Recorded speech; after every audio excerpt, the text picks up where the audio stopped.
Ang laki na ng rambutan ko. Mga 3 years na siguro to, 4 years. Tapos may tanim din akong dalanghita. Ano. Binili ko lang tong dalanghita, tas yung buto. Nilagay ko lang doon sa may paso. Ayan, tumubo na siya. Tapos meron din akong ang aking kalamansi. Ang laki na niya. Maganda dito, malilim.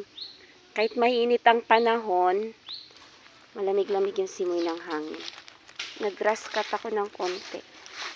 Ito hindi ko dinadamo talaga to. Pati ano. Kasi sipag ng pamangkin ko nag-iigib. Balik ako dito mamayang hapon pag hindi na masyadong mainit.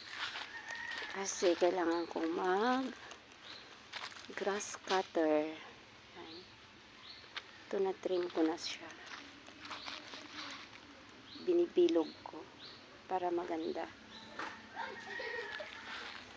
Dito kaya ako nagkasakit kasi grass cutter ako dito, tapos dito sa likod ng bahay. Yan. Nilinis ko yan. Tapos yung aso ko dito pananganak. Ano? Dito pananganak sa ilalim ng aking lababo na hindi pa tapos. Ayan o. Cute. Sino dyan may gusto ng aso? Papamigay po namin yan.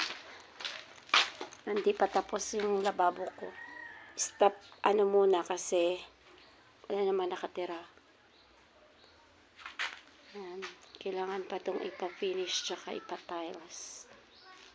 Ito ang aking malaking bintana para pag kumakain, presko yung hangin na pumapasok.